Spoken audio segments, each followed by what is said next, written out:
국가의 부는 땅속 자원에서 오는가? 단순한 질문이 아닙니다. 30년 동안 당연하게 여겨졌던 경제 공식이 시험대에 오른 순간입니다. 자원을 가진 나라가 강국이 된다는 오래된 전제. 그러나 그 전제를 설명하기 어려운 나라가 있습니다. 석유도, 철광석도, 희토류도 충분하지 않은 작은 반도. 그런데도 세계 10위권 경제에 오른 나라. 바로 대한민국입니다. 자원이 아니라 다른 구조로 성장한 사례. 땅속이 아닌 흐름을 선택한 전략. 과연 무엇이 자원의 위력을 넘어선 것일까요? 오늘 MIT 강의실에서 시작된 그 질문의 답을 따라가 봅니다. 어디서 듣고 계신가요? 이야기 시작합니다. 교수가 칠판에 뭔가를 그었습니다. 길게, 단호하게. 30년간 써온 공식 하나가 그렇게 지워졌죠. 강의실 전체가 숨을 멈췄어요. 밀러 교수는 분필을 놓고 천천히 돌아섰습니다. 그의 눈빛에는 확신이 아니라 회의가 담겨 있었죠. 저는 그 순간을 놓치지 않았습니다. 안녕하세요. 저는 리나오입니다. MIT 국제경제학과 석사과정 2년차 중국 정부 장학생이죠. 베이징 대학을 수석으로 졸업했고 이곳에 온 목적은 명확했어요. 중국이 세계 경제를 어떻게 지배할 것인가에 대한 논리를 완성하기 위해서였습니다. 희토류, 제조업, 1대1로. 우리가 가진 모든 패는 명확했죠. 자원을 가진 자가 세계를 움직인다는 건 의심할 여지가 없는 진리였습니다. 그런데 오늘 밀러 교수의 표정은 달랐어요. 지난 학기까지만 해도 그는 자원 결정론의 화신 같은 사람이었습니다. 석유가 중동을 만들었고 다이아몬드가 남아프리카를 지배했으며 철광석이 브라질을 먹여 살렸다는 논리를 30년간 가르쳐온 학자였죠. 그의 논문은 세계은행 정책 자료로 인용됐고 각국 정부는 그의 이론을 근거로 자원 개발에 국가 예산을 쏟아부었습니다. 그런 사람이 지금 자기 이론을 지우고 있었어요. 교수는 천천히 입을 열었습니다. 저는 틀렸을지도 모른다고 그가 말했어요. 강의실이 웅성거리기 시작했습니다.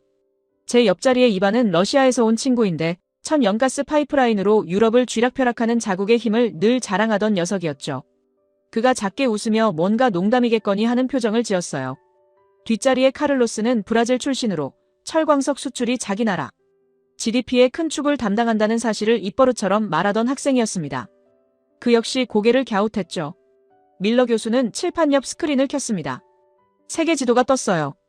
붉은색으로 표시된 나라들이 있었죠. 사우디아라비아, 러시아, 호주, 브라질, 남아공. 모두 자원대국이었습니다. 교수는 그 나라들을 하나씩 가리키며 말했어요. 이 나라들은 제 이론대로 성장했다고, 자원이 부를 만들었다고 말이죠. 저는 고개를 끄덕였습니다. 당연한 이야기였으니까요. 그런데 교수의 손이 지도의 한 곳에서 멈췄어요. 작은 반도 하나. 동아시아 끝자락에 붙어있는 지도에서 손톱만 한 크기의 땅이었습니다. 한국이었죠. 교수는 그 땅을 한참 바라보다가 천천히 말을 이었어요. 이 나라는 경제학계의 블랙홀이라네. 모든 자원 이론을 빨아들여 무력화시키지. 저는 미소를 지었습니다. 블랙홀이라니 과장이 심하다는 생각이 들었어요. 한국은 분명 빠르게 성장한 나라였지만 그건 어디까지나 운과 시기가 맞아떨어진 결과라고 생각했습니다. 미국의 원조, 일본의 기술 이전, 냉전 시대의 특수. 그런 요소들이 복합적으로 작용한 거였죠. 중국처럼 광활한 땅과 14억 인구, 그리고 세계 희토류의 90%를 장악한 나라와는 비교할 수 없는 수준이었어요. 교수는 화면을 넘겼습니다. 한국의 자원 보유 현황 그래프가 떴어요. 석유 매장량 제로, 천연가스 제로, 철광석 미미, 구리 미미, 희토류 전무. 모든 항목에 빨간 X 표시가 그려져 있었습니다. 교수는 그 화면을 가리키며 말했죠. 이 나라는 땅속에 아무것도 없다고, 그런데 1인당 GDP가 3만 달러를 넘었다고 말이에요. 강의실이 조용해졌습니다. 독일에서 온 아냐가 팔짱을 끼고 화면을 응시했어요. 그녀는 제조업 강국 출신답게 기술과 시스템에 대한 자부심이 강한 학생이었습니다. 그녀조차 약간 놀란 표정이었죠. 저는 여전히 미소를 지었어요. 그래서 뭐가 문제냐는 듯이 말이죠.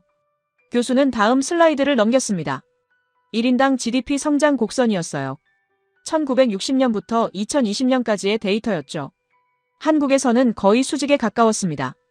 1960년 79달러에서 2020년 3만 달러 이상으로 치솟은 그래프였어요.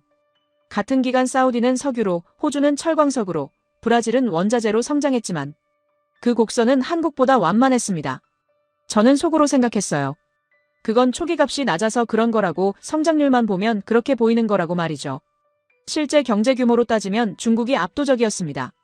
우리는 세계 2위 경제대국이었고 제조업 생산량은 미국을 넘어섰어요. 한국 같은 작은 나라와 비교하는 것 자체가 우스웠죠. 밀러 교수는 칠판 앞으로 걸어갔습니다. 그는 분필을 들고 큰 글씨로 뭔가를 적기 시작했어요. 자원, 부, 국력. 세 단어를 세로로 나란히 썼죠. 그리고 그 사이에 등호를 그었습니다. 자원은 부, 부는 국력. 30년간 제가 가르쳐온 공식이라고 그가 말했어요. 그런데 이 공식으로는 한국을 설명할 수 없다고 덧붙였습니다. 저는 손을 들 뻔했습니다. 설명할 수 있다고 한국은 예외적 케이스일 뿐이라고 말하고 싶었어요. 하지만 참았습니다. 교수가 뭘 더 보여줄지 궁금했으니까요. 사실 저는 이미 답을 알고 있었습니다. 한국은 미국의 동맹국이었고 냉전의 최전선에서 막대한 군사경제 원조를 받았죠. 그게 전부였어요. 교수는 다시 화면을 넘겼습니다. 이번엔 수출 품목 비교였어요. 사우디는 석유, 호주는 철광석과 석탄, 러시아는 천연가스. 반면 한국은 반도체, 자동차, 선박, 디스플레이, 배터리였습니다. 교수는 한국 항목을 가리키며 말했죠. 이 나라는 땅속에서 파낸 게 하나도 없는데 세계 6위 수출국이라고. 저는 내심 코웃음을 쳤어요. 그래서요? 결국 그 반도체를 만들려면 우리 중국의 히토류가 필요하잖아요. 한국이 아무리 기술이 좋아도 원자재가 없으면 공장은 멈춥니다. 그건 명백한 사실이었죠. 저는 강의실 한쪽 구석에 앉아있는 박준서를 힐끗 쳐다봤습니다. 한국에서 온 유학생이었어요. 조용하고 말수 적은 친구였지만 한국 산업에 대한 자부심은 남달랐죠. 밀러 교수는 마지막 슬라이드를 띄웠습니다. 큰 물음표 하나가 화면을 가득 채웠어요. 그 아래 문장이 하나 적혀 있었습니다. 자원 없이 부자가 된 나라를 어떻게 설명할 것인가? 교수는 강의실을 천천히 둘러봤습니다. 그의 시선이 학생들 하나하나를 스쳤어요. 이반, 카를로스, 아냐, 그리고 저. 마지막으로 박준서에게 시선이 머물렀죠. 교수는 말했습니다. 오늘 우리는 이 질문에 답해볼 거라고, 제 이론이 맞는지 틀린지 함께 검증해보겠다고 말이에요. 저는 가슴속에서 뭔가 꿈틀거리는 걸 느꼈습니다. 흥분이었어요. 드디어 제 논리를 펼칠 기회가 왔다는 생각이 들었죠. 한국이 아무리 성장했어도 결국 자원 없이는 한계가 있다는 걸 증명할 수 있을 것 같았습니다. 저는 노트를 펼치고 펜을 꺼냈어요. 밀러 교수의 블랙홀 이론을 산산이 부숴버릴 준비를 했습니다. 저는 손이 저절로 올라갔어요. 교수는 제 쪽을 보며 고개를 끄덕였죠. 자리에서 일어서는 순간 심장이 빠르게 뛰었습니다. 이 황당한 블랙홀 이론을 바로잡을 시간이었죠. 저는 천천히 말문을 열었어요. 교수님의 말씀에 이의를 제기하고 싶습니다. 한국이 블랙홀이라는 표현은 지나친 과장이라고 생각해요. 강의실이 조용해졌습니다. 모든 학생들의 시선이 제게 쏠렸죠. 저는 숨을 깊이 들이마셨어요. 한국의 성장은 분명 인상적입니다. 라고 그 점을 인정했어요. 하지만 그건 자원 이론을 무력화시키는 게 아니라 오히려 자원 이론의 중요성을 증명하는 사례라고 봅니다. 왜냐하면 한국은 자원이 없기 때문에 자원 보유국에 영원히 종속될 수밖에 없거든요. 제 말이 끝나자 강의실에서 작은 소란이 일었습니다. 몇몇 학생들이 고개를 끄덕였어요. 밀러 교수는 팔짱을 끼고 저를 바라봤습니다. 계속 말해보게, 그가 말했죠. 저는 자신감이 생겼어요. 준비해온 논리를 펼칠 시간이었습니다. 한국의 주력 산업인 반도체를 예로 들어보겠습니다. 저는 또박또박 말했어요. 반도체 제조에는 히토류가 필수적입니다. 네오디뮴, 유로듐, 터뷴, 이트륨 같은 원소들 없이는 첨단 칩을 만들 수 없죠. 그런데 전 세계 히토류 생산량의 90%를 중국이 장악하고 있습니다. 제 목소리에 힘이 실렸어요. 이건 단순한 통계가 아니라 현실이었습니다. 내몽골의 바이위너보 광산, 스촨성의 히토류 재련소, 장시성의 가공 공장들. 중국은 채굴부터 정제까지 전 과정을 통제하고 있었어요. 이게 바로 자원의 힘이었죠. 저는 강의실을 천천히 둘러봤습니다. 학생들이 제 말에 집중하고 있었어요. 한국이 아무리 뛰어난 기술을 가지고 있어도 원자재 공급이 끊기면 공장은 멈춥니다. 이건 협상력의 문제예요. 저는 손가락으로 탁자를 톡톡 두드렸습니다. 자원을 가진 쪽이 항상 우위에 설 수밖에 없어요. 제 시선이 강의실 한쪽에 앉아있는 박준서에게 향했습니다. 그는 조용히 앉아서 저를 바라보고 있었어요. 표정은 차분했지만 눈빛에는 뭔가 다른 감정이 어려 있었습니다. 저는 계속 말을 이었습니다. 한국의 삼성이나 SK하이닉스 같은 회사들이 세계 최고 수준의 반도체를 만드는 건 맞죠. 하지만 그 공장을 돌리려면 우리 중국에서 공급하는 히토류가 필요하지 않나요? 만약 중국이 히토류 수출을 중단한다면 어떻게 되겠습니까? 강의실이 더욱 조용해졌습니다. 제 질문은 가설이 아니라 실제로 일어날 수 있는 시나리오였어요. 2010년 중국과 일본 사이에 센카쿠 열도 분쟁이 있었을 때 중국은 실제로 일본에 대한 히토류 수출을 제한했었죠. 일본의 첨단 산업이 큰 타격을 받았습니다. 이게 바로 자원 통제력의 위력이었어요. 박준서는 입을 열려다가 다시 닫았습니다. 저는 그의 침묵을 확인의 신호로 받아들였어요. 제 논리가 맞다는 증거였죠. 저는 다시 교수를 향해 몸을 돌렸습니다. 교수님, 한국은 자원 부족이라는 근본적 약점을 극복하지 못했습니다. 기술은 배울 수 있고 자본은 빌릴 수 있고 인재는 키울 수 있어요. 하지만 땅속에 묻혀있는 자원은 만들어낼 수 없죠. 제 목소리에는 확신이 가득했습니다. 한국이 지금까지 성장할 수 있었던 건 중국을 비롯한 자원 보유국들이 원자재를 안정적으로 공급해줬기 때문입니다. 만약 그 공급이 불안정해진다면 한국 경제는 즉각 위기에 빠질 거예요. 이게 바로 자원의 중요성 아닙니까? 밀러 교수는 여전히 저를 바라보고 있었어요. 그의 표정에서 뭔가를 읽으려 했지만 쉽지 않았습니다. 저는 마지막 한 방을 날리기로 했어요. 실제로 최근 몇 년간 히토류 가격이 급등했을 때 한국의 반도체 업체들이 얼마나 애를 먹었는지 아십니까? 원자재 비용 상승이 바로 수익성 악화로 이어졌죠. 제 손가락이 다시 박준서를 가리켰습니다.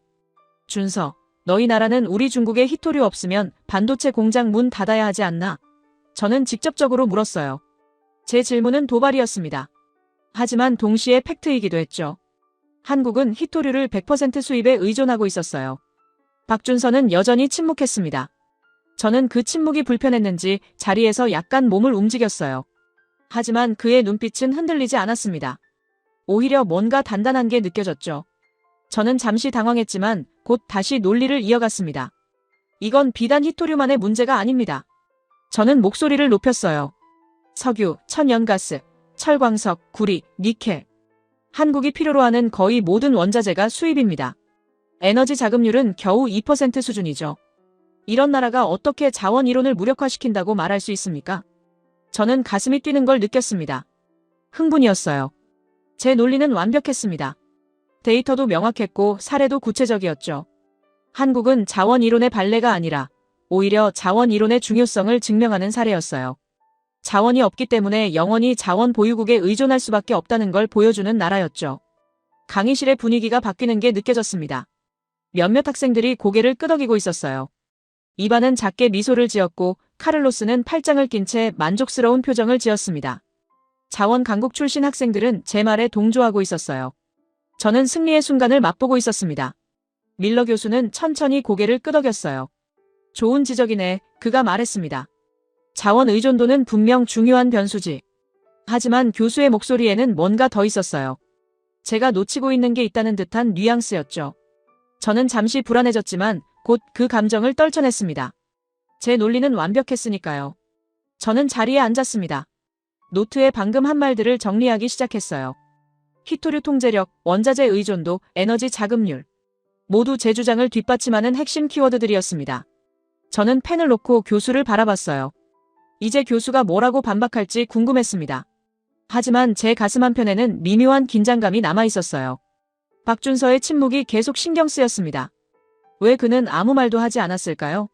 제 질문에 답할 수 없어서였을까요? 아니면 답할 필요가 없다고 생각했던 걸까요? 저는 그 차이를 구분할 수 없었습니다. 제가 자리에 앉자마자 다른 손들이 올라가기 시작했습니다. 저는 그 광경을 보며 미소를 지었어요. 제 논리가 물꼬를 튼 거였죠. 이반이 가장 먼저 일어섰습니다. 그의 덩치 큰 체구가 강의실 한쪽을 차지했어요. 러시아 특유의 억센 억양이 섞인 영어가 울려 퍼졌습니다. 리나우의 말이 정확합니다. 이반이 말했어요. 그의 목소리에는 자신감이 넘쳤습니다. 러시아는 세계 최대 천연가스 수출국입니다. 유럽 전체가 우리의 파이프라인에 의존하고 있죠. 겨울만 되면 유럽 각국 정상들이 모스크바에 전화를 걸어옵니다. 가스 공급을 계속해달라고 사정하면서요. 저는 고개를 끄덕였습니다. 이반의 말은 과장이 아니었어요. 노르드스트림 파이프라인은 유럽의 생명줄이었죠. 독일, 프랑스, 이탈리아. 이 나라들의 난방과 발전은 러시아 가스에 달려 있었습니다. 2006년과 2009년 우크라이나 가스 분쟁 때 러시아가 밸브를 잠그자 유럽 전체가 얼어붙었었죠. 이반은 계속 말을 이었습니다. 우리는 파이프라인을 통제합니다. 공급을 늘릴 수도 줄일 수도 있죠. 가격도 우리가 정합니다. 그의 손이 공중에서 밸브를 돌리는 신용을 했어요. 이게 바로 자원의 힘입니다. 기술은 배울 수 있지만 시베리아 땅속 천연가스는 배울 수 없죠. 강의실에서 웃음이 터져나왔습니다. 저도 함께 웃었어요. 입안의 표현은 직설적이었지만 핵심을 찌르고 있었습니다. 한국이 아무리 기술을 발전시켜도 에너지 없이는 공장을 돌릴 수 없었어요. 그리고 그 에너지는 러시아 같은 자원 대국에서 나왔죠. 입안이 안짜 카를로스가 일어났습니다. 브라질 출신인 그는 항상 여유로운 미소를 지었는데 오늘은 그 미소가 더욱 짙었어요. 저는 브라질 이야기를 들을 준비를 했습니다. 철광석, 그게 카를로스의 자랑이었으니까요. 브라질은 세계 2위 철광석 생산국입니다. 카를로스가 말했어요. 발레 광산에서 나오는 철광석은 전 세계로 수출됩니다. 중국, 일본, 한국, 독일. 이 나라들의 제철소는 모두 우리 철광석으로 돌아갑니다. 그의 목소리에는 자부심이 가득했어요. 자동차를 만들려면 강철이 필요하고 강철을 만들려면 철광석이 필요합니다. 그 철광석은 우리가 공급하죠. 저는 속으로 계산을 했습니다. 한국의 포항제철, 현대제철 같은 회사들이 쓰는 철광석의 상당 부분이 브라질과 호주에서 왔어요. 카를로스의 말대로 철광석 없이는 자동차도 배도 만들 수 없었습니다. 기술이 아무리 좋아도 원료가 없으면 무용지물이었죠. 카를로스는 손가락으로 숫자를 세기 시작했어요. 2020년 브라질의 철광석 수출액이 230억 달러였습니다. 우리는 땅을 파서 돈을 벌어요. 공장도 기술자도 복잡한 공정도 필요 없습니다. 그냥 땅속에서 꺼내서 배에 실으면 되죠. 그게 바로 자원의 축복입니다. 신의 축복. 저는 그 표현이 마음에 들었어요. 정확한 표현이었습니다. 자원은 인간이 만들어낸 게 아니라 수억 년 전 지구가 준 선물이었죠. 어떤 나라는 그 선물을 받았고 어떤 나라는 받지 못했어요. 한국은 불행히도 후자였습니다. 강의실 뒤쪽에서 또 다른 손이 올라갔어요. 사우디아라비아에서 온 파드였습니다. 그는 평소에 말이 없는 학생이었는데 오늘은 뭔가 말하고 싶은 게 있는 모양이었죠. 저는 그의 발언을 기대하며 몸을 앞으로 기울였습니다. 사우디는 석유로 나라를 만들었습니다. 파드가 조용히 말했어요. 1930년대만 해도 우리는 가난한 사막 왕국이었죠. 하지만 땅속에서 석유가 발견되면서 모든 게 바뀌었습니다. 지금 우리는 세계에서 가장 부유한 나라 중 하나예요. 그의 목소리는 담담했지만 그 속에 담긴 자부심은 명확했습니다. 저는 사우디의 변화를 알고 있었어요. 석유 수출로 벌어들인 돈으로 사막에 도시를 건설했고 국민들에게 무상 교육과 의료를 제공했죠. 세금도 거의 없었습니다. 석유가 모든 걸 해결해줬어요. 이게 바로 자원의 마법이었습니다. 파드는 계속 말했어요. 우리는 하루에 1000만 배럴 넘게 석유를 생산합니다. 세계 경제가 우리 석유로 돌아가죠. 미국도, 중국도, 유럽도, 한국도 우리 석유가 필요합니다. OPEC 회의에서 우리가 감산을 결정하면 유가가 치솟고 증산을 결정하면 유가가 떨어집니다. 이게 영향력입니다. 저는 완전히 동의했어요. 석유는 단순한 상품이 아니라 무기였습니다. 1973년 오일 쇼크 때 중동 산유국들이 석유 수출을 제한하자 세계 경제가 마비됐었죠. 선진국들이 패닉에 빠졌습니다. 석유가 없으면 비행기도 자동차도 공장도 멈췄어요. 강의실 분위기가 완전히 바뀌었습니다. 자원 보유국 출신 학생들의 기세가 하늘을 찔렀어요. 저는 그들과 함께 있다는 사실이 자랑스러웠습니다. 중국도 자원 강국이었으니까요. 히토류뿐만 아니라 석탄, 철, 구리, 텅스텐. 우리가 가진 자원은 셀 수도 없었죠. 아냐가 손을 들었습니다. 독일 출신인 그녀는 지금까지 조용히 듣고만 있었어요. 저는 그녀가 뭐라고 할지 궁금했습니다. 독일은 자원부국은 아니었지만 제조업 강국이었으니까요. 혹시 다른 관점을 제시할까 싶었죠. 하지만 아냐의 말은 의외였습니다. 저도 자원의 중요성에 동의합니다. 그녀가 말했어요. 독일도 러시아 가스에 의존하고 있죠. 루르 지방의 공업지대도 과거에는 석탄이 있었기에 가능했습니다. 자원 없이 제조업을 하는 건 모래 위에 성을 쌓는 것과 같아요. 저는 놀랐습니다. 제조업 강국 출신인 아냐조차 자원의 중요성을 인정하는 거였어요. 그녀의 말은 우리 논리에 힘을 실어줬습니다. 독일처럼 기술이 발달한 나라도 결국 에너지와 원자재가 필요했죠. 기술은 자원을 대체할 수 없었어요. 저는 강의실을 둘러봤습니다. 학생들 대부분이 고개를 끄덕이고 있었어요. 자원론이 압도적 우위를 점하고 있었습니다. 한국 같은 예외적 사례 하나가 수십 년간 증명된 이론을 뒤집을 수는 없었죠. 저는 가슴이 벅차올랐습니다. 입안이 다시 한번 말했어요. 자원은 신이 내린 축복입니다. 그의 말투는 선언처럼 들렸죠. 어떤 나라는 축복받았고 어떤 나라는 그렇지 못했어요. 이건 노력으로 바꿀 수 없습니다. 땅속에 뭐가 있느냐가 국가의 운명을 결정하죠. 카를로스가 맞장구를 쳤습니다. 맞습니다. 우리는 운이 좋았어요. 신이 우리 땅에 철을 묻어뒀죠. 한국은 불행히도 그런 행운이 없었습니다. 그의 말에는 동정과 우월감이 뒤섞여 있었어요. 저는 그 감정을 이해했습니다. 자원을 가진 자와 갖지 못한 자의 차이였죠. 저는 다시 박준서를 쳐다봤습니다. 그는 여전히 조용히 앉아 있었어요. 표정은 담담했지만 저는 그 속에 숨겨진 무언가를 느꼈습니다. 분노일까요? 아니면 체념일까요? 알 수 없었어요. 하지만 그가 반박하지 못한다는 건 명확했습니다. 우리의 논리가 너무 강력했으니까요. 밀러 교수는 칠판 앞에 서서 우리의 토론을 지켜보고 있었습니다. 그의 얼굴에는 복잡한 표정이 어려 있었어요. 뭔가 말하고 싶은 듯 했지만 아직은 우리에게 시간을 주고 있었죠. 저는 교수가 결국 우리 논리를 인정할 거라고 생각했습니다. 강의실은 이제 자원론 지지자들의 무대가 되어 있었어요. 저희는 각자의 나라가 가진 자원을 자랑했고 그 자원이 가져다준 부와 영향력을 이야기했습니다. 석유, 가스, 철광석, 희토류. 이 단어들이 강의실을 채웠죠. 저는 펜을 들고 노트에 적었습니다. 자원은 곧 힘이다. 자원은 협상력이다. 자원은 축복이다. 제 글씨는 힘차고 자신감 넘쳤어요. 오늘 토론은 제가 예상했던 대로 흘러가고 있었습니다. 한국이라는 작은 예외 하나가 거대한 진리를 무너뜨릴 수는 없었어요. 저는 만족스러운 미소를 지으며 몸을 뒤로 기댔습니다. 승리의 순간이 가까워지고 있었어요. 밀러 교수가 움직였습니다. 천천히 하지만 단호하게요. 저는 그 움직임을 포착했어요. 교수는 칠판 앞으로 걸어가서 분필을 집어들었습니다. 강의실이 조용해졌죠. 저는 몸을 앞으로 기울였어요. 이제 교수가 우리 논리를 인정할 차례였습니다. 흥미로운 토론이었네. 교수가 말했어요. 자원이 국력을 만든다는 주장, 논리적으로 들리지. 하지만 그의 목소리에는 뭔가 다른 게 있었습니다. 반전의 기미였죠. 저는 긴장했어요. 교수는 칠판에 큰 글씨로 한 단어를 적었습니다. 네덜란드. 저는 눈살을 찌푸렸습니다. 네덜란드요? 왜 갑자기 네덜란드가 나오는 거죠? 그 나라는 자원대국도 아니었어요. 제 머릿속이 복잡해지기 시작했습니다. 교수는 분필을 내려놓고 우리를 둘러봤어요. 자네들은 네덜란드 병이라는 걸 아나? 강의실에 침묵이 흘렀습니다. 저는 그 용어를 어디선가 들은 것 같았지만 정확히 뭔지는 몰랐어요. 이반도 카를로스도 고개를 갸웃했습니다. 교수는 천천히 설명하기 시작했어요. 1959년 네덜란드 북해에서 천연가스가 발견됐네. 엄청난 양이었지. 유럽 최대 규모였어. 저는 귀를 기울였습니다. 천연가스 발견이라니 축복 아닌가요? 이반이 방금 말했던 것처럼 가스는 돈이었습니다. 유럽 전체에 팔 수 있는 자원이었죠. 네덜란드는 분명 부자가 됐을 거예요. 제 예상은 맞는 것 같았어요.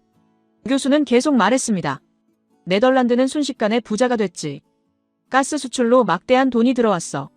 GDP가 치솟았고 정부 예산은 넘쳐났네. 그런데 문제가 생겼어. 저는 몸을 더욱 앞으로 기울였어요. 무슨 문제요? 돈이 넘쳐나는데 무슨 문제가 있었다는 거죠?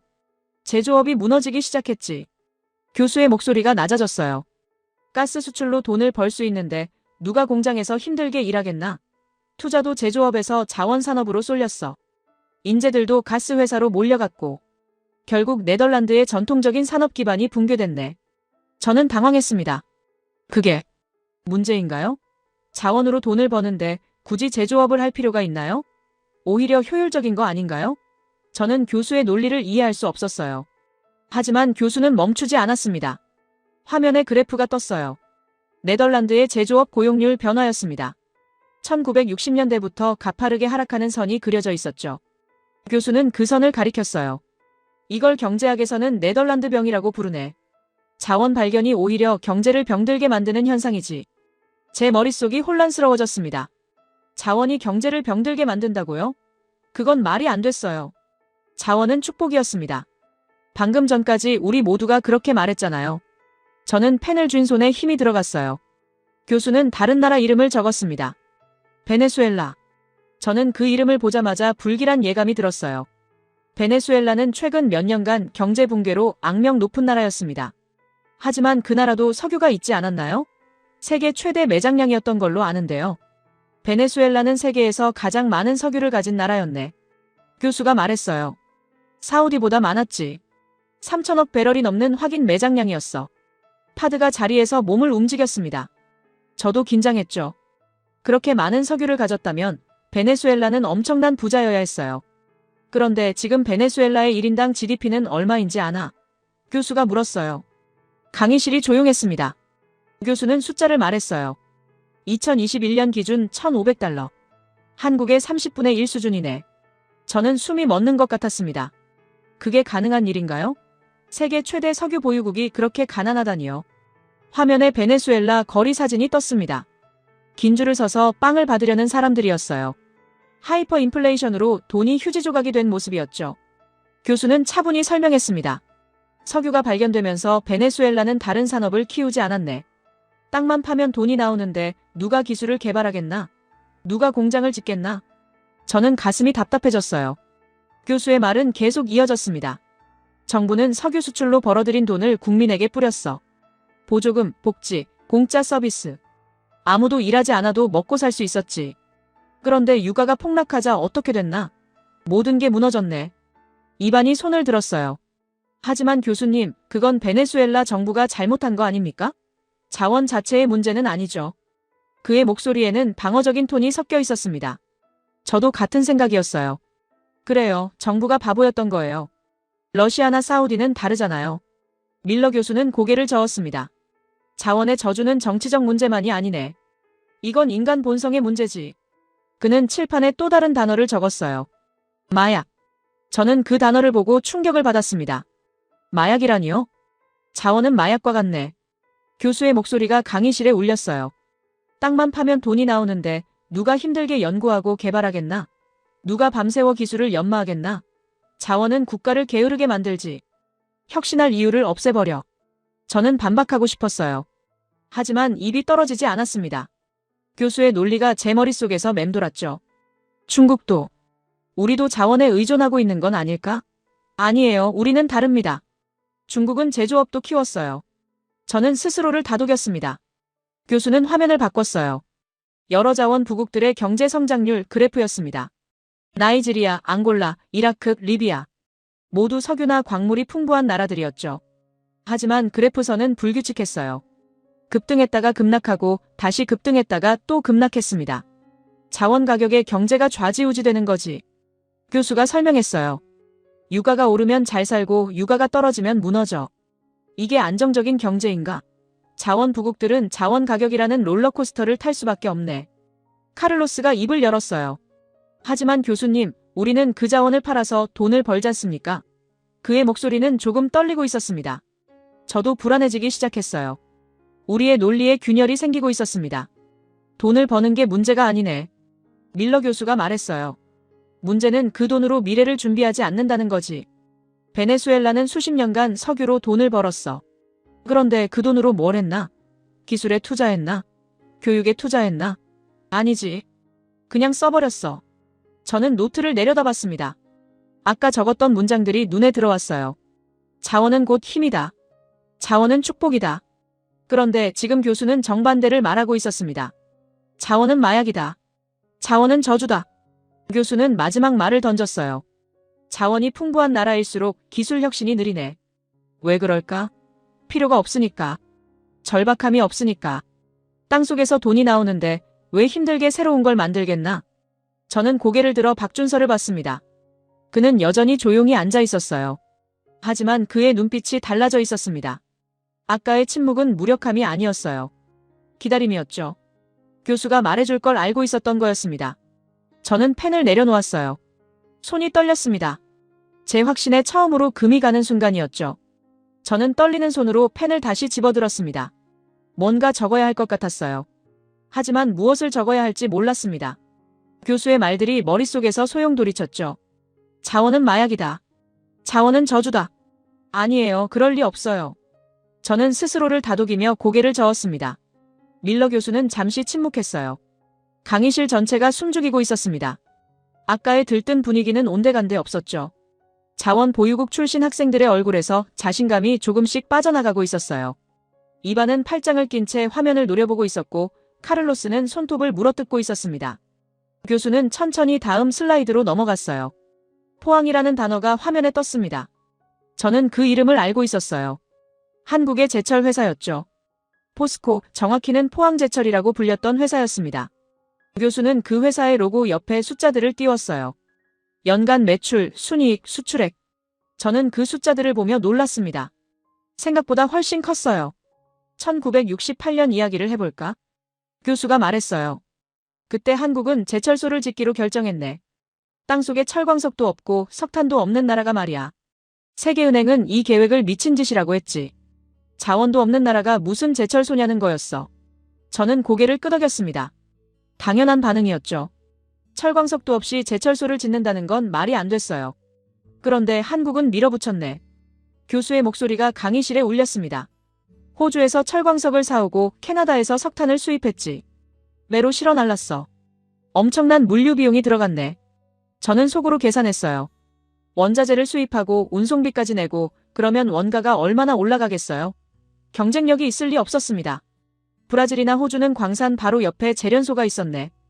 교수가 설명을 이어갔어요. 철광석 캐서 바로 재련하면 되니까 비용이 낮았지. 한국은 그 철광석을 10,000km 떨어진 곳까지 배로 실어 날라야 했어. 누가 봐도 한국이 불리했네. 저는 완전히 동의했습니다. 물류에서 이미 진 게임이었어요. 화면에 그래프가 나타났습니다. 1970년대 초반 철강 생산원가 비교였어요. 브라질, 호주, 한국. 세 나라의 막대가 나란히 서 있었습니다. 예상대로 한국의 막대가 가장 높았어요. 원가가 비쌌던 거죠. 저는 속으로 생각했습니다. 그래서 결국 망했겠네. 원가 경쟁에서 밀렸으니까요. 그런데 교수는 다음 슬라이드를 넘겼어요. 1980년대 그래프였습니다. 저는 눈을 크게 떴어요. 한국의 막대가 가장 낮아져 있었습니다. 브라질과 호주를 제치고 세계 최저 원가를 달성한 거였어요. 어떻게 이런 일이 가능했을까요? 물류 비용이 사라진 건 아닐 텐데요. 기술이네. 교수가 단순하게 말했어요. 한국은 불리한 조건을 기술로 극복했지. 연속주조 공법, 고로 효율화, 품질 관리 시스템. 매 순간 혁신했어. 왜냐하면 그렇게 하지 않으면 살아남을 수 없었으니까. 절박함이 기술을 낳았네. 저는 입술을 깨물었습니다. 절박함. 아까 교수가 말했던 그 단어였어요. 자원이 없으면 절박해진다고, 그 절박함이 혁신을 만든다고 했었죠. 반대로 자원이 있으면 절박하지 않고, 그래서 혁신하지 않는다는 논리였습니다. 저는 그 논리가 마음에 들지 않았지만 부정할 수도 없었어요. 교수는 다른 숫자를 보여줬습니다. 철광석 거래 가격과 철강 제품 가격의 비교였어요. 저는 그 숫자들을 보며 충격을 받았습니다. 철광석 1톤 가격은 $100 정도였는데 그걸 가공한 자동차용 강판은 톤당 $1,000가 넘었어요. 10배 차이였습니다. 자네가 말하는 자원 대국들은 한국에 철광석을 팔았네. 교수가 저를 똑바로 쳐다보며 말했어요. 톤당 $100를 받고 말이야. 푼돈이었지. 저는 반사적으로 반박하려 했습니다. 푼돈이라니요? $100가 푼돈입니까? 하지만 교수는 계속 말을 이었어요. 한국은 그 철광석으로 자동차와 배를 만들어서 팔았네. 교수의 손가락이 화면의 다른 숫자를 가리켰습니다. 자동차 한 대 가격 $20,000. 선박 한 척 $50,000. 한국은 $100짜리 철광석을 사서 $20,000, $50,000짜리 제품으로 만들어 팔았지.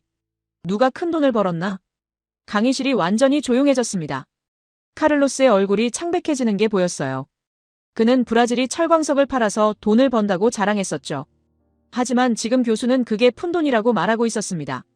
저는 가슴이 답답해졌어요. 이건 맞는 말이었습니다.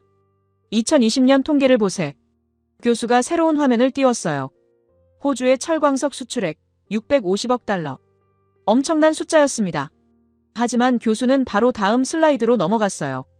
한국의 철강 제품 수출액 $3,000억. 저는 숨이 막혔습니다. 거의 5배 차이였어요. 자원을 파서 파는 나라와 자원을 가공해서 파는 나라의 차이네. 교수가 정리했어요. 전자는 땅속에 돌을 팔고 후자는 기술과 부가가치를 판단해. 어느 쪽이 더 많이 벌까? 저는 대답할 수 없었습니다. 답은 명백했으니까요. 교수는 더 잔인한 데이터를 보여줬어요. 고용 창출 효과였습니다. 철광석 채굴 산업은 기계화되어 있어서 직접 고용이 적었어요. 반면 자동차 산업, 조선 산업은 수십만 명을 고용했습니다. 연구원, 엔지니어, 숙련공, 협력업체 직원들. 생태계 전체가 달랐죠. 자원산업은 고용이 적네. 교수가 말했어요. 광산 하나에 몇백 명 일할까? 하지만 자동차 공장 하나는 몇만 명을 먹여 살리지.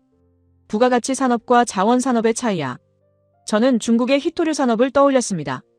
맞아요. 우리도 채굴 자체보다는 가공해서 더 많은 사람을 고용하고 있었어요. 그리고 가장 중요한 건 이거네.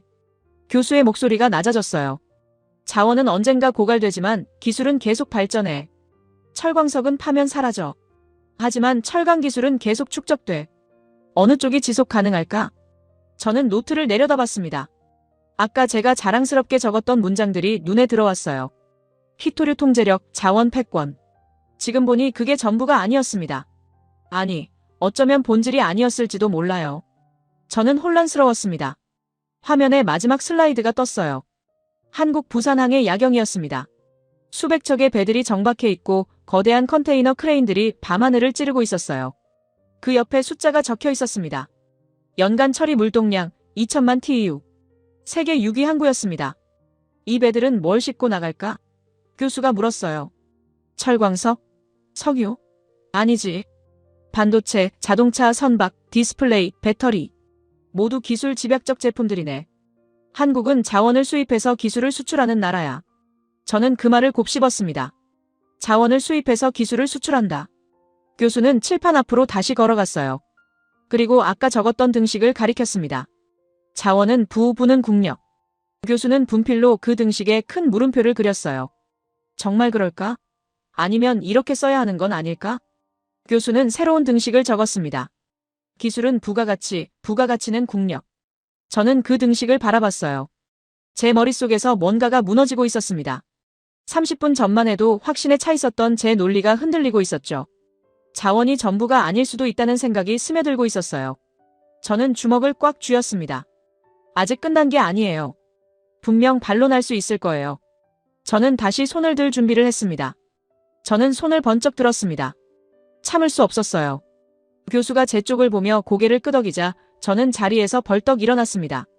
가슴속에서 뜨거운 무언가가 끓어오르고 있었어요. 분노였을까요? 아니면 불안이었을까요? 저도 잘 몰랐습니다. 다만 한 가지는 확실했어요. 이대로 물러설 수는 없다는 거였죠. 교수님 말씀은 이해합니다. 저는 최대한 침착한 목소리를 유지하려 애썼어요. 하지만 제 목소리는 이미 떨리고 있었습니다. 한국이 기술로 성공한 건 인정해요. 그런데 그건 결국 운이 좋았던 거 아닙니까? 제 말이 끝나자마자 강의실에서 웅성거림이 일었습니다. 저는 그 반응에 힘을 얻어 계속 말을 이었어요. 한국은 냉전 시대의 미국의 전략적 요충지였잖아요. 저는 손가락으로 하나씩 짚어가며 말했습니다. 막대한 원조를 받았고 베트남 전쟁 특수를 누렸고 일본의 기술 이전도 받았어요. 이런 행운이 겹쳤기 때문에 가능했던 거죠. 만약 다른 조건이었다면 한국도 실패했을 겁니다. 밀러 교수는 저를 조용히 바라봤습니다. 그의 눈빛에서 뭔가를 읽으려 했지만 쉽지 않았어요. 저는 더욱 목소리를 높였습니다. 같은 시기에 독립한 나라들을 보세요. 아프리카, 남미, 동남아시아. 대부분 실패했잖아요. 한국만 성공한 건 특별한 행운 때문이에요. 그게 아니라면 다른 나라들도 성공했어야죠. 제 논리는 명쾌했습니다. 아니, 적어도 저는 그렇게 생각했어요. 한국의 성공은 재현 불가능한 예외적 케이스였고 그건 자원 이론의 중요성을 무력화시키는 게 아니라 오히려 특수한 상황의 산물일 뿐이라는 거였죠. 저는 자신만만하게 교수를 쳐다봤습니다. 운이라고 했나? 교수가 천천히 입을 열었어요. 그의 목소리는 여전히 차분했습니다. 흥미로운 관점이네. 그렇다면 한 가지 물어보겠네.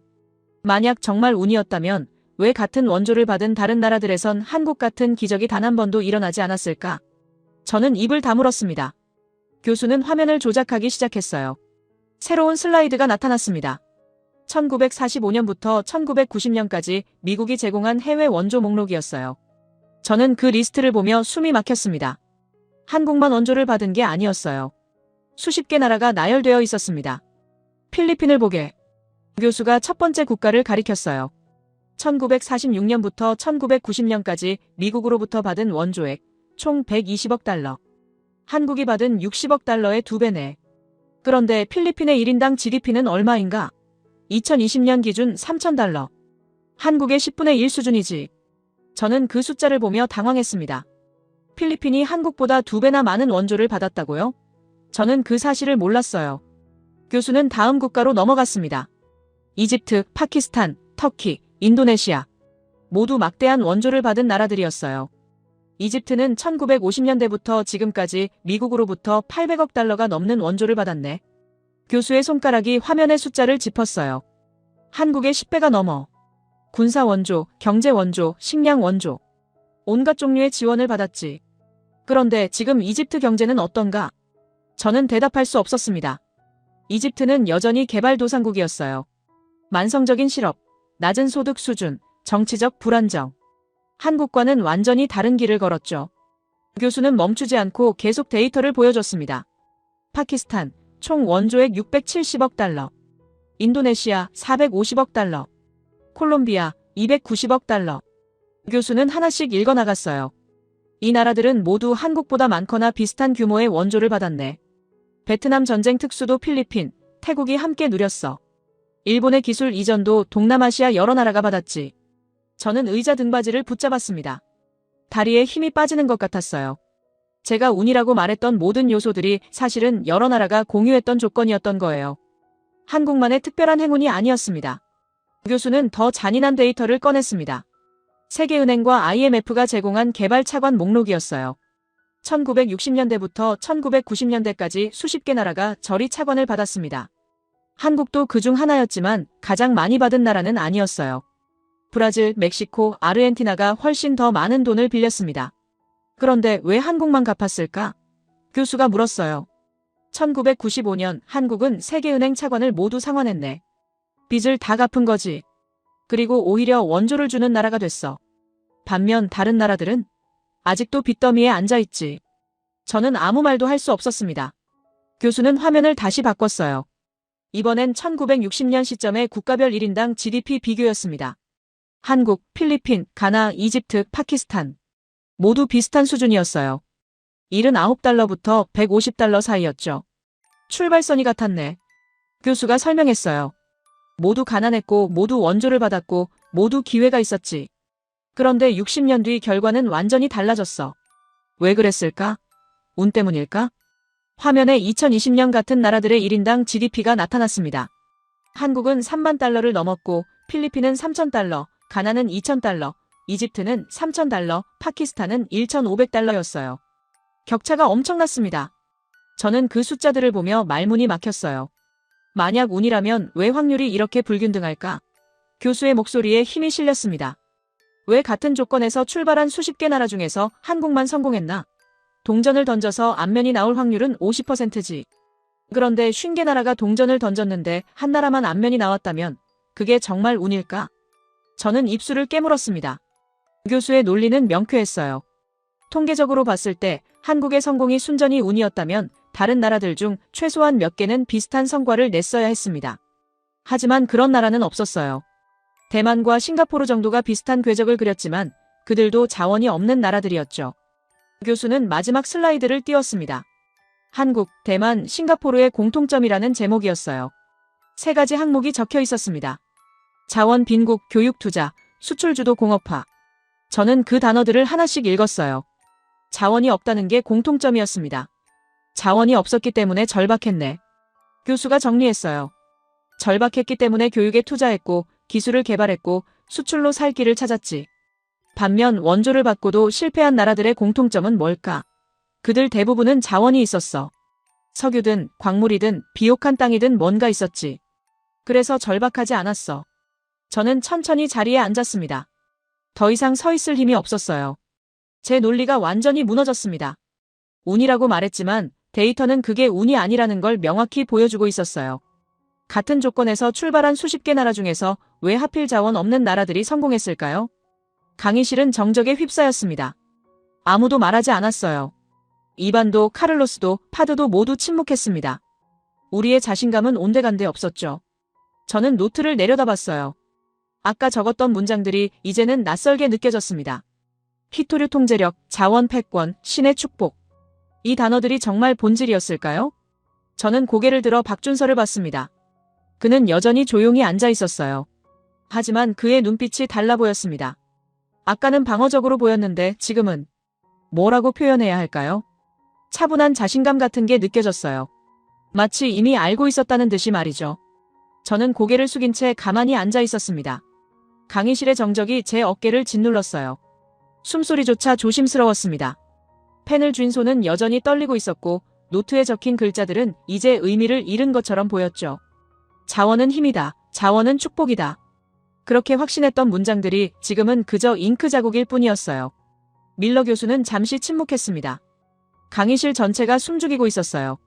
교수는 천천히 물 한 모금을 마시고 화면을 조작하기 시작했습니다. 새로운 슬라이드가 나타났고 저는 반사적으로 고개를 들었어요. 화면에는 낯선 이름이 하나 떠 있었습니다. 요르단. 저는 그 나라에 대해 많이 알지 못했어요. 중동의 작은 왕국이라는 것, 석유가 없다는 것 정도였죠. 교수는 요르단 지도를 띄웠습니다. 사막으로 둘러싸인 내륙 국가였어요. 국토의 대부분이 황량한 모래 땅이었고 서쪽 끝에 아주 작은 해안선 하나가 보였습니다. 붉은 선으로 표시된 그 해안선은 지도에서 거의 점처럼 작았어요. 1965년 이야기를 해보겠네. 교수가 말을 시작했어요. 그때 요르단과 사우디아라비아 사이에 영토 협상이 있었지. 요르단은 사우디에게 제안했어. 우리 땅 7,000제곱킬로미터를 주겠다고 말이야. 저는 귀를 기울였습니다. 7,000제곱킬로미터라니 엄청난 땅이었어요. 서울시 면적의 10배가 넘는 크기였죠. 교수는 지도에서 그 지역을 표시했습니다. 요르단 남동쪽의 광활한 사막지대였어요. 모래와 바위뿐인 황무지였지만 면적만큼은 어마어마했습니다. 그런데 요르단이 그 땅을 포기한 이유가 뭐였을까요? 저는 궁금했어요. 대신 요르단이 요구한 게 뭐였는지 아나? 교수가 물었습니다. 강의실은 조용했어요. 교수는 지도의 서쪽 끝을 확대했습니다. 아카바만의 해안선이었어요. 교수는 그 작은 선을 가리키며 말했습니다. 16km. 요르단은 7,000제곱킬로미터 사막 대신 16km 해안선을 선택했네. 저는 계산기를 두드렸습니다. 7,000제곱킬로미터를 16km로 나누면 면적 대비 거의 500배를 포기한 셈이었어요. 미친 거래 아닌가요? 넓은 땅을 버리고 좁은 해안선을 택하다니 저는 이해할 수 없었습니다. 사막이라고 해도 땅은 땅이었어요. 혹시 그 밑에 석유라도 있을지 누가 알겠어요? 하지만 요르단의 선택은 명확했네. 교수가 설명을 이어갔어요. 그들은 땅이 아니라 바다를 원했지. 아니, 정확히는 바다로 나가는 길을 원했어. 그 16km 해안선에 항구를 건설했네. 아카바항이야. 저는 그 이름을 처음 들었습니다. 들어본 적 없는 항구였어요. 화면에 아카바항의 사진이 떴습니다. 거대한 컨테이너 크레인들이 줄지어 서 있었고 수십 척의 화물선들이 정박해 있었어요. 현대적인 항만 시설이었습니다. 교수는 그 사진 옆에 통계를 띄웠어요. 연간 처리 물동량 800만 톤. 요르단 GDP의 25%가 이 항구를 통해 창출된다고 했습니다. 만약 요르단이 사막을 선택했다면 어땠을까? 교수가 반문했어요. 7,000제곱킬로미터 사막에서 뭘 할 수 있었을까? 석유도 없고 물도 없고 식물도 자라지 않는 땅이었지. 하지만 16km 해안선은 세계로 통하는 문이 됐어. 저는 그 말을 곱씹었습니다. 문, 출구, 연결. 교수는 다른 지도를 보여줬어요. 아프리카 대륙이었습니다. 여러 나라가 색깔로 구분되어 있었는데 그중 몇 개 나라가 붉은색으로 표시되어 있었어요. 차드, 중앙아프리카 공화국, 남수단, 에티오피아, 우간다, 르완다 등 12개국 나라 이름을 불렀습니다. 이 나라들의 공통점이 뭘까? 교수가 물었어요. 저는 지도를 유심히 봤습니다. 모두 아프리카 내륙에 위치해 있었어요. 바다가 없는 나라들이었죠. 교수는 답을 말했습니다. 내륙국이네. 바다로 나가는 길이 없어. 수출하려면 이웃 나라를 거쳐야 하지. 화면에 통계가 나타났습니다. 내륙국의 평균 1인당 GDP와 해안국의 평균 1인당 GDP 비교였어요. 격차가 명확했습니다. 해안국이 평균 2.5배 높았어요. 교수는 더 구체적인 사례를 보여줬습니다. 에티오피아와 케냐. 두 나라는 국경을 맞대고 있었고 인구도 비슷했으며 자원 보유량도 큰 차이가 없었어요. 그런데 1인당 GDP는 케냐가 2배 높았네. 교수가 설명했어요. 왜 그럴까? 케냐에는 몬바사 항구가 있기 때문이지. 에티오피아는 수출품을 케냐 항구까지 육로로 운송해야 해. 물류 비용이 2배로 뛰지. 저는 그 차이를 실감했습니다.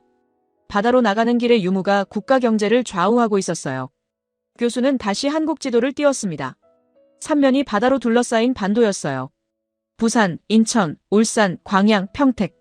주요 항구들이 표시되어 있었습니다. 교수는 부산항을 확대했어요. 밤의 부산항 전경이었습니다.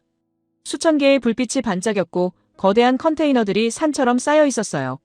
한국은 자원이 없었네. 교수가 말했습니다. 땅속에 파낼 게 없었어. 하지만 바다가 있었지. 세계로 나가는 길이 있었어. 그 길을 통해 물건을 팔았고 기술을 수출했고 세계와 연결된대. 저는 화면을 응시했어요. 그 불빛들이 의미하는 게 뭔지 이제 조금 알 것 같았습니다. 교수는 칠판으로 걸어가서 큰 글씨로 문장을 하나 적었습니다. 자원은 묻혀있지만 길은 흐른다. 저는 그 문장을 소리내지 않고 읽었어요. 자원은 땅속에 고정되어 있지만 길은 세계를 연결한다는 의미였습니다. 교수는 분필을 내려놓고 우리를 돌아봤어요. 석유는 땅속에 있네.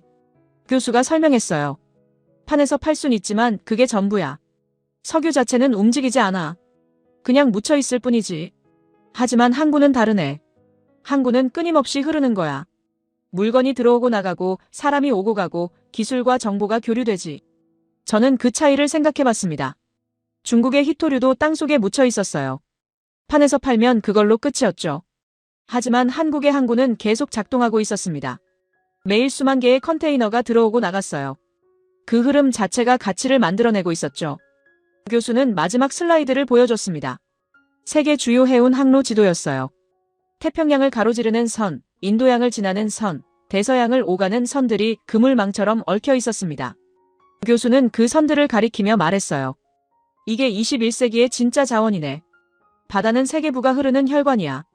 한국은 그 혈관에 연결되어 있었습니다. 부산항, 인천항, 광양항 모두 주요 해운 항로 위에 있었어요. 반면 아프리카 내륙국들, 중앙아시아 내륙국들은 그 혈관에서 멀리 떨어져 있었습니다. 저는 지도를 보며 깨달았어요. 지리는 단순히 땅의 크기나 자원의 양이 아니었습니다. 세계와 얼마나 연결되어 있느냐가 더 중요했어요. 요르단이 7,000제곱킬로미터를 포기한 이유를 이제 알겠네. 교수가 물었습니다. 저는 천천히 고개를 끄덕였어요. 사막은 고립이었고 해안선은 연결이었습니다. 넓지만 막힌 땅보다 좁지만 열린 길이 나았던 거죠. 강의실은 여전히 조용했습니다. 하지만 아까와는 다른 침묵이었어요. 충격의 침묵이 아니라 깨달음의 침묵이었습니다. 저는 노트를 펼쳤어요.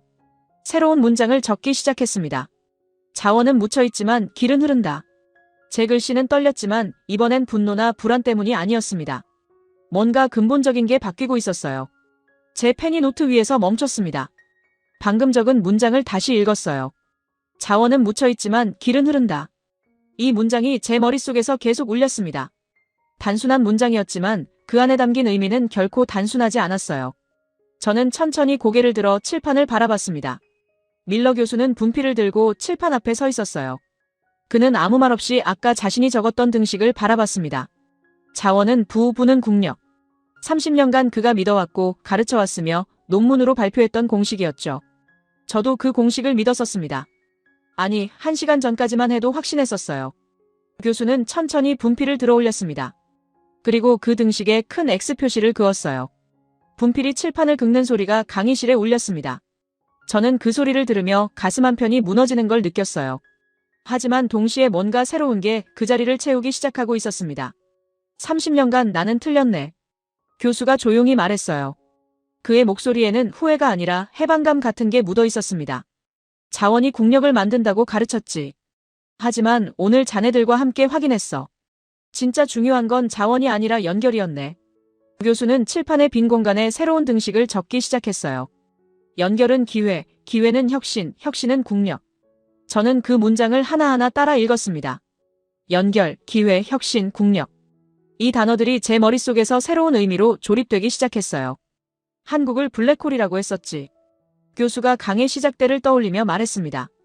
모든 자원 이론을 빨아들여 무력화시키는 나라라고 했어. 그런데 이제 보니 블랙홀이 아니었네. 한국은 블랙홀이 아니라 거울이었어. 제 이론의 허점을 비춰주는 거울이었지. 저는 그 표현을 곱씹었습니다. 거울. 맞아요. 한국은 자원 이론이 놓친 진실을 보여주는 거울이었어요. 땅속에 묻힌 것보다 세계와 연결된 것이 더 중요하다는 진실. 가진 것보다 만들어내는 능력이 더 가치 있다는 진실. 저는 노트를 넘겨 새로운 페이지를 폈습니다. 21세기의 진짜 자원은 길이네. 교수가 선언했어요. 석유도, 철광석도, 히토류도 아니야. 바다로 나가는 항구, 하늘을 오가는 공항, 광섬유로 연결된 인터넷. 이게 진짜 자원이지. 왜냐하면 이것들은 흐르니까. 고여있지 않고 흐르니까. 저는 펜을 들어 적기 시작했어요. 21세기의 자원은 길이다. 제 글씨는 이제 떨리지 않았습니다. 오히려 또렷하고 명확했어요. 교수는 화면을 다시 한국 지도로 바꿨습니다. 부산항, 인천공항, 그리고 전국을 연결하는 초고속 인터넷망이 표시되어 있었어요. 한국이 자원 없이 부자가 된 비밀은 간단하네. 교수가 설명했습니다. 세계와 가장 빠르게, 가장 효율적으로 연결됐기 때문이야. 항구를 통해 물건을 교역하고, 공항을 통해 사람과 기술을 교류하고, 인터넷을 통해 정보를 주고받았지. 연결이 기회를 만들었고, 기회가 혁신을 낳았어. 저는 중국을 떠올렸습니다. 우리도 항구가 있고, 공항이 있고, 인터넷이 있었어요. 하지만 저는 그걸 자원을 수출하는 통로로만 생각했었습니다. 희토류를 실어 나르는 길, 철광석을 팔아넘기는 수단. 그게 전부였죠. 하지만 한국은 그 길을 다르게 사용했어요. 세계의 기술을 배우는 통로로, 혁신을 수출하는 경로로 활용했던 겁니다. 강의실을 둘러봤습니다. 이반은 팔짱을 풀고 화면을 응시하고 있었어요. 카를로스는 고개를 숙인 채 뭔가 생각에 잠겨 있었고, 파드는 펜으로 노트에 뭔가를 적고 있었습니다. 아냐는 입술을 깨물며 교수의 말을 하나도 놓치지 않으려는 표정이었어요. 우리 모두 변하고 있었습니다. 자원의 저주를 기억하나? 교수가 다시 말했어요. 베네수엘라, 네덜란드병. 자원이 풍부한 나라일수록 혁신이 느리다고 했었지. 왜 그럴까? 연결이 약하기 때문이야. 자원을 파는 데만 집중하면 세계와 교류할 이유가 줄어들어. 배울 필요도 혁신할 필요도 없어지지. 저는 그 말에 깊이 공감했습니다. 중국도 조심해야 한다는 생각이 들었어요. 희토류에만 의존하면, 석탄에만 기대면 우리도 베네수엘라처럼 될 수 있었습니다. 저는 펜으로 밑줄을 그었어요. 연결이 약하면 혁신도 약하다. 교수는 마지막 슬라이드를 띄웠습니다. 세계 혁신 지수 순이었어요. 한국, 스위스, 스웨덴, 싱가포르, 네덜란드. 상위 국가들의 공통점이 눈에 들어왔습니다. 모두 자원 빈국이었어요. 하지만 동시에 모두 세계와 긴밀히 연결된 나라들이었죠. 반면 하위 국가들을 보게. 교수가 아래쪽을 가리켰어요. 콩고, 베네수엘라, 앙골라, 나이지리아. 모두 자원이 풍부한 나라들이었습니다. 하지만 혁신 지수는 최하위였어요. 저는 그 대비를 보며 숨이 막혔습니다. 자원과 혁신은 반비례하고 있었어요. 저는 천천히 고개를 돌려 박준서를 봤습니다. 그는 여전히 조용히 앉아 있었어요. 하지만 이제 저는 그의 침묵이 무엇을 의미하는지 알았습니다. 그는 처음부터 알고 있었던 거예요. 자원이 전부가 아니라는 걸, 연결이 더 중요하다는 걸. 그래서 제 도발에 반박하지 않았던 겁니다. 설명할 필요가 없었으니까요. 박준서와 눈이 마주쳤습니다. 저는 이번엔 시선을 피하지 않았어요. 그도 저를 똑바로 바라봤습니다. 그의 눈빛에는 승리의 기쁨이 없었어요. 대신 조용한 이해 같은 게 있었습니다. 마치 이렇게 말하는 것 같았어요. 이제 알겠냐고, 우리가 어떻게 여기까지 왔는지 말이죠. 저는 고개를 끄덕였습니다. 작게, 하지만 분명하게요. 그것은 인정이었어요. 한국의 성공을, 그들이 걸어온 길을, 그리고 제가 놓쳤던 본질을 인정하는 순간이었습니다. 박준서도 미세하게 고개를 끄덕였어요. 우리는 더 이상 적이 아니었습니다. 밀러 교수는 분필을 내려놓았어요. 오늘 수업은 여기까지네. 그가 말했습니다. 자네들은 오늘 자원 이론을 배우러 왔지만 나는 오늘 자원 이론의 한계를 배웠어. 함께 배워줘서 고맙네. 저는 노트를 덮었습니다. 첫 페이지에는 자원은 힘이다. 자원은 축복이다라고 적혀 있었어요. 마지막 페이지에는 21세기의 자원은 길이다. 연결이 혁신을 만든다라고 적혀 있었습니다. 같은 노트, 같은 수업, 하지만 완전히 다른 결론이었죠. 학생들이 하나둘 자리에서 일어나기 시작했어요. 저도 가방을 챙겼습니다. 박준서가 강의실 문 쪽으로 걸어가고 있었어요. 저는 잠시 망설이다가 그를 불렀습니다. 준서. 그가 돌아봤어요. 저는 뭐라고 말해야 할지 몰랐습니다. 미안하다고 해야 할까요? 아니면 고맙다고 해야 할까요? 결국 저는 이렇게 말했어요. 언젠가 커피 한잔 하자. 너희 나라 이야기 더 듣고 싶어. 박준서는 미소 지었습니다. 그래, 좋아. 그가 대답했어요. 그리고 덧붙였습니다. 중국 이야기도 듣고 싶어. 너희 나라도 연결을 잘 활용하면 더 강해질 수 있을 거야. 저는 고개를 끄덕이며 미소 지었어요. 강의실을 나서는 제 발걸음은 1시간 전과 달랐습니다. 가벼웠어요. 오만이라는 무거운 짐을 내려놓았으니까요. 그 자리에는 새로운 호기심과 배움에 대한 열망이 자리 잡고 있었습니다. 복도를 걸으며 창밖을 봤어요. MIT 캠퍼스 너머로 보스턴 항구가 보였습니다. 배들이 드나들고 사람들이 오가고 세계가 연결되는 곳이었죠. 저는 그 풍경을 보며 생각했어요. 저 항구도 하나의 길이구나. 세계로 통하는 길. 제 손에는 여전히 노트가 들려 있었습니다. 오늘 배운 것들이 빼곡히 적힌 노트. 저는 그 노트를 가슴에 안았어요. 이건 단순한 수업 노트가 아니었습니다.